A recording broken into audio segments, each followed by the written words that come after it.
नमस्कार दोस्तों, स्वागत है आपका अपना चैनल जिसका नाम है केवल एग्जाम। इसमें हम विभिन्न परीक्षाओं में जो पॉलिटी के सेक्शन आते हैं उनके बारे में पढ़ रहे हैं, जो कि जीएस पॉइंटर का है।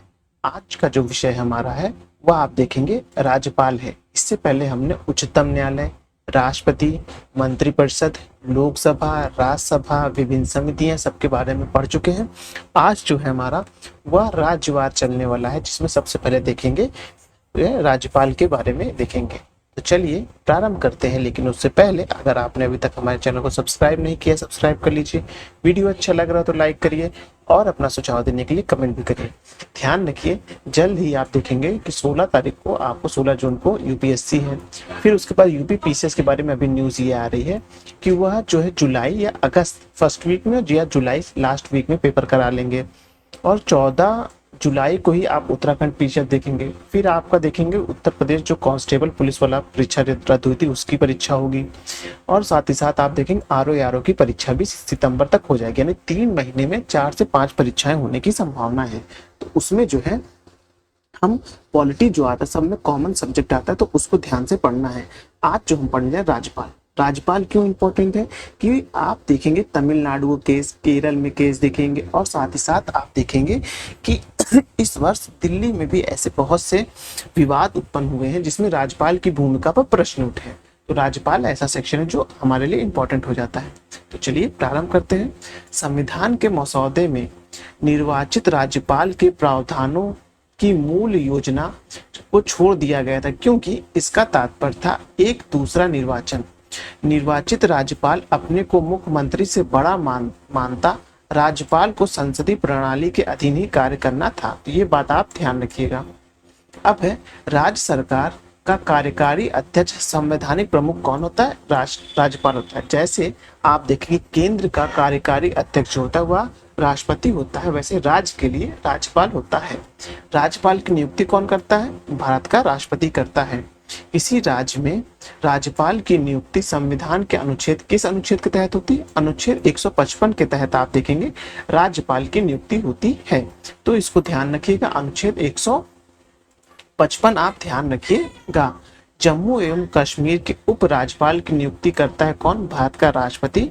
लेकिन ध्यातव्य है कि 31 अक्टूबर 2019, 31 अक्टूबर किस दिन के लिए मनाया जाता है? आप इसको कमेंट करिए, ठीक है। 31 अक्टूबर किस लिए मनाया जाता है?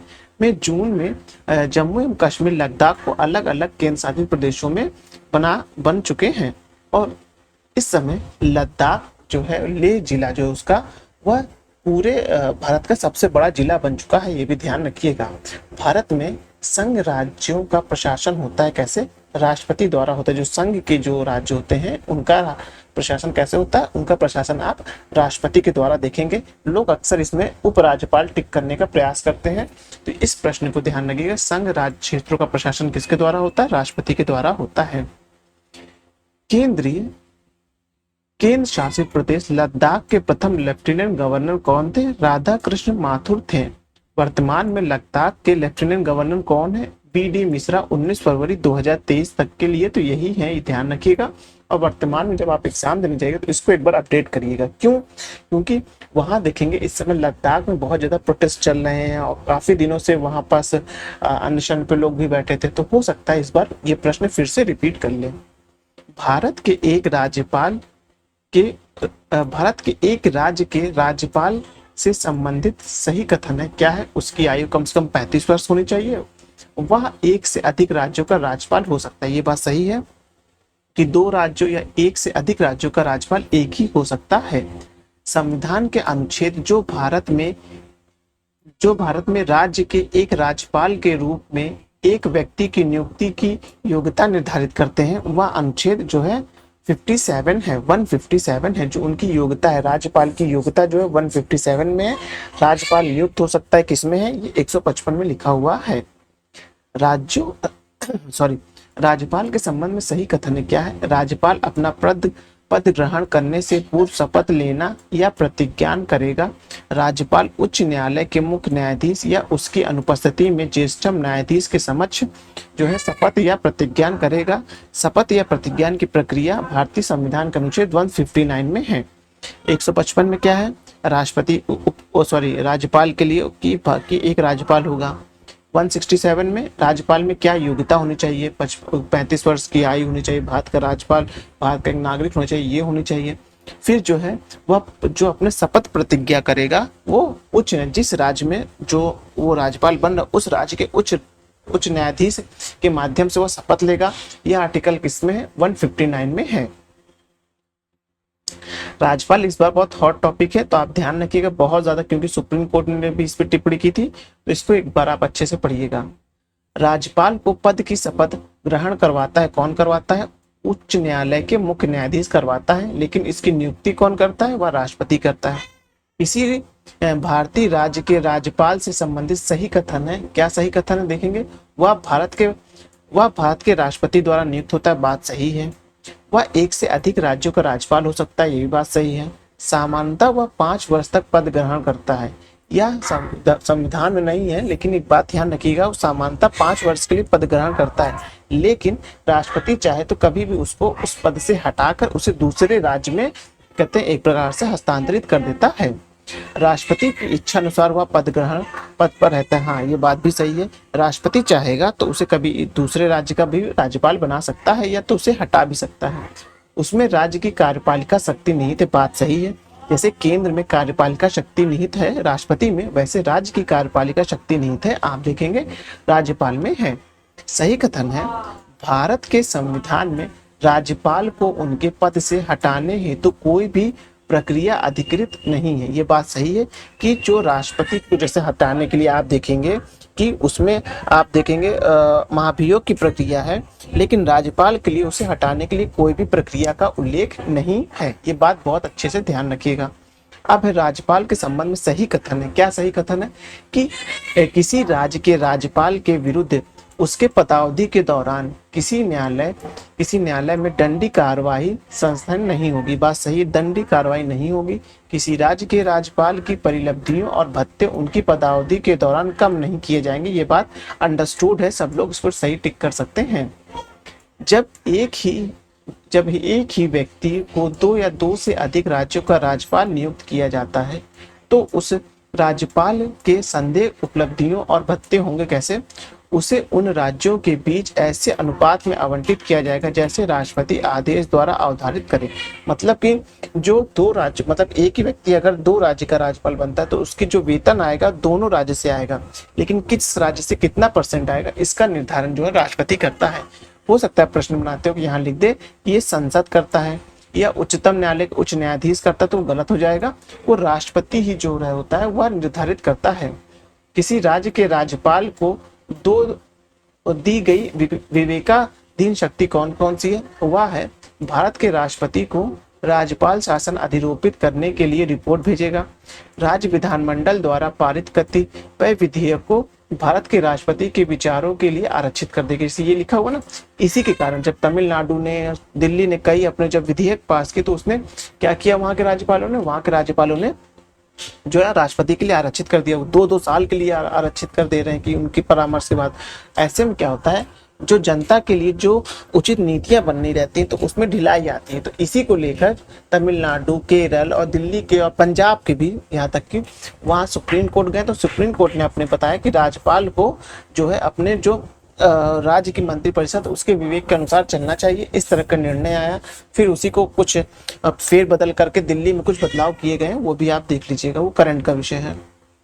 राज्य का राज्यपाल मंत्रिपरिषद के परामर्श से स्वतंत्र कार्य करता है, कब, विधानसभा में सरकार को अपना बहुमत सिद्ध करने को कहने के लिए, फिर है मुख्यमंत्री को बर्खास्त करने के लिए, भारत के राष्ट्रपति को विचाराधीन किसी विधेयक को आरक्षित करने के लिए, विधेयक द्वारा पारित किसी विधेयक को पुनर्विचार के लिए वापस कर सकता है। राज्यपाल निम्नलिखित अनुच्छेदों के तहत राष्ट्रपति के विचारों के लिए किसी विधेयक को आरक्षित कर सकता है। अनुच्छेद जो 200 के तहत वो जो है राष्ट्रपति के लिए आरक्षित कर सकता है, ये आर्टिकल 200 याद रखिएगा। किसी विधेयक पर संवैधानिक उपबंध के तहत राज्यपाल की सिफारिश अपेक्षित थी, किंतु बिना राज्यपाल की सिफारिश उसे राजस्थान विधानसभा में पुनर्स्थापित किया गया और उसे पारित करके राज्यपाल को भेज दिया गया।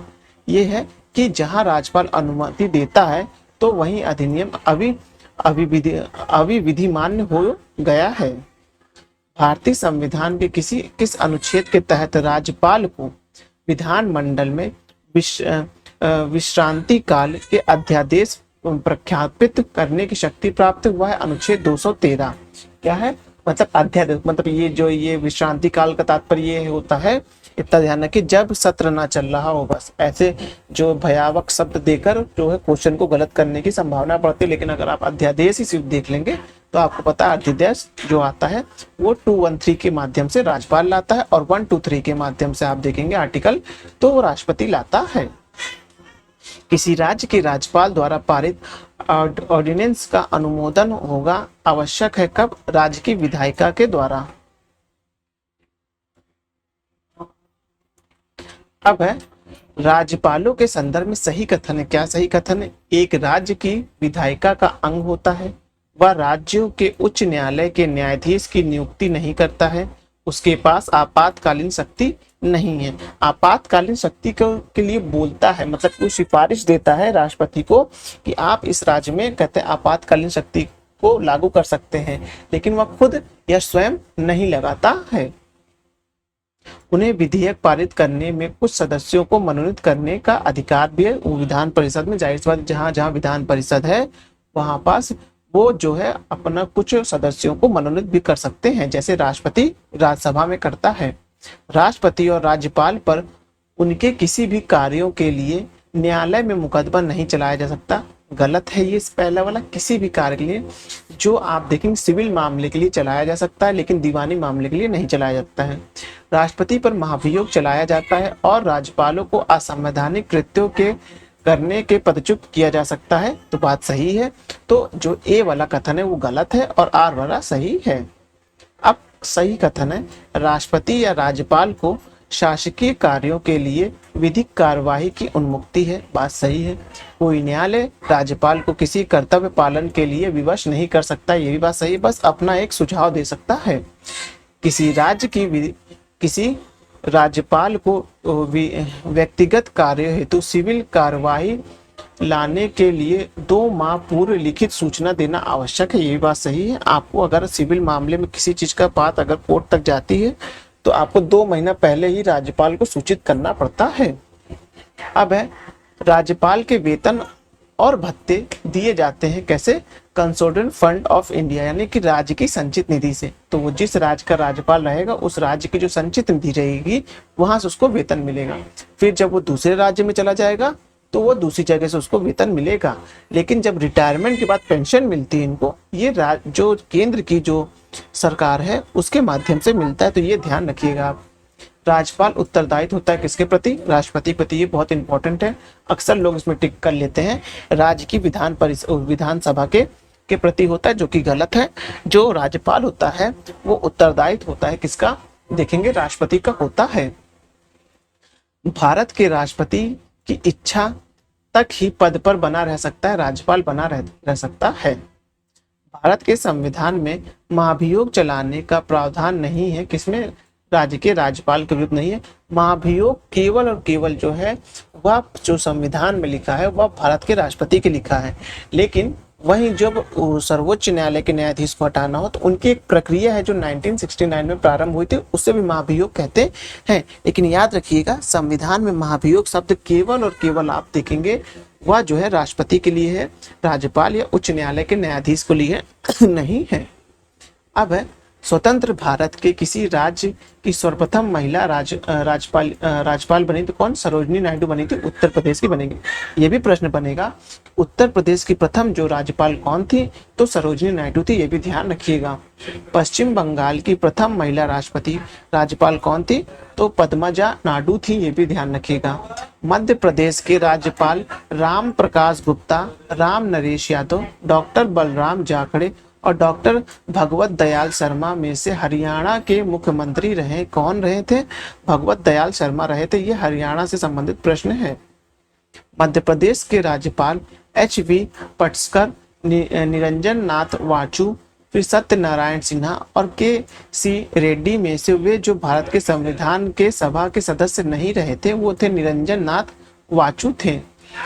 प्रतिवर्ष 13 फरवरी को महिला दिवस बनाया जाता है। किसके लिए? सरोजिनी नायडू की स्मृति में मनाया जाता है। अब है राज्यपाल के, राजस्थान के राज्यपाल जिन्हें बर्खास्त किया गया था, किसे? रघुकुल तिलक थे।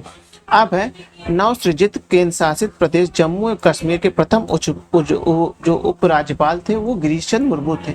चूंकि ये केंद्र शासित प्रदेश है तो यहाँ उपराज्यपाल होते हैं, राज्यपाल नहीं होते हैं, इसलिए क्योंकि केंद्र शासित प्रदेशों का शासन जो होता है वो राष्ट्रपति के माध्यम से होता है। वर्तमान में जम्मू और कश्मीर के उपराज्यपाल हैं मनोज सिन्हा है। एक बार इसको भी आप अपडेट कर लीजिएगा। किसी एक का यह सुझाव था कि राज्यपाल को उसके राज्य के बाहर का एक प्रतिष्ठित व्यक्ति होना चाहिए और उसे एक ऐसा तटस्थ व्यक्ति होना चाहिए जिसके गहन राजनीतिक जुड़ाव ना हो या उसे हाल ही में पिछले वर्ष में राजनीति में भाग ना लिया हो। यह किसका सिफारिश है? सरकारिया आयोग 1983 की सिफारिश थी। अब हम लोग इसके आगे देखेंगे जो है राज्य की मंत्रिपरिषद, मतलब कि जो राज्य की विधानसभा विधानमंडल होता है उसको पढ़ेंगे, जो कि हम नेक्स्ट वीडियो में देखेंगे। चलिए वीडियो समाप्त करते हैं। धन्यवाद।